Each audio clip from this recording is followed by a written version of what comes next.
ask you a quick question. When you go into a therapy or coaching session, what's your game plan? This is a question that's been on my mind for the past couple of weeks. I've been making a lot of videos and released a free video training series about this very topic. Because I've been thinking a lot about, like, what is the helper thinking as they go into the helping conversation with a client? I want to be clear, when I say game plan, I don't mean like what is your structured way of doing things, but I mean like when you sit with a person, what is guiding you? What are your beliefs? What are your tenets that you're holding on to that increase the likelihood that the client will be able to make changes in their life?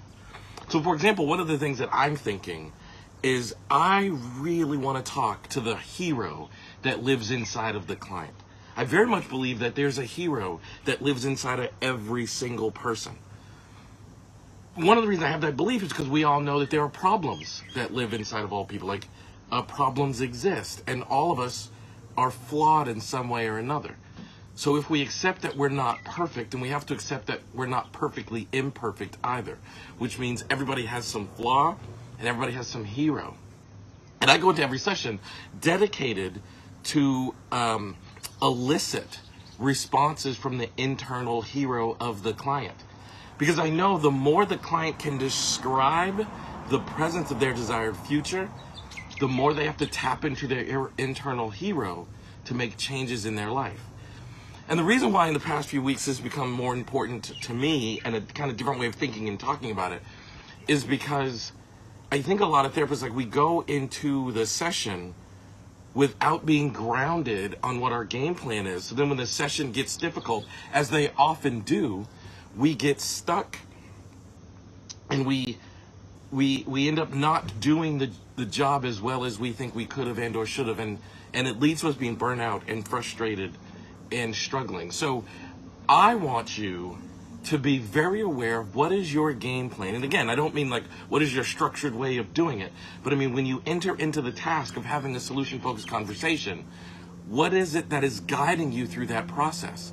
Now, like I said, I just made a whole video series sharing exactly what mine is in the hope that people can develop what theirs is. But this is such an important thing. You know, you can learn any technique you want to, but if you go into that technique, if you go into the task and all you have is techniques, if you go into the session and all you know is technique and theory, then when it gets challenging and when the water gets choppy, you're going to really start to struggle. You're going to really start to have a difficult time in the session. And I want to make sure that you have theory, technique, but also your principles are really, really grounded.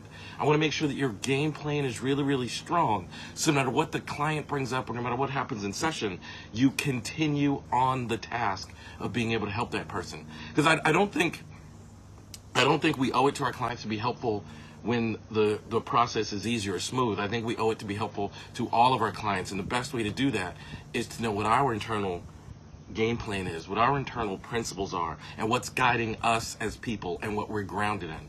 So I hope you found this helpful. I hope it helps you think about what are your thoughts going into each session. And in fact, I'd love for you to leave a comment below, and I'd love to hear what guides you as a professional, and hopefully some of these words could be helpful to you. So please, as usual, subscribe to my YouTube channel. Go on over to my website, elliottconnie.com. I got loads of free stuff over there because I want to inspire you to continue to build your solution-focused skills. And like and share this video and leave a comment. I'd love to hear your thoughts.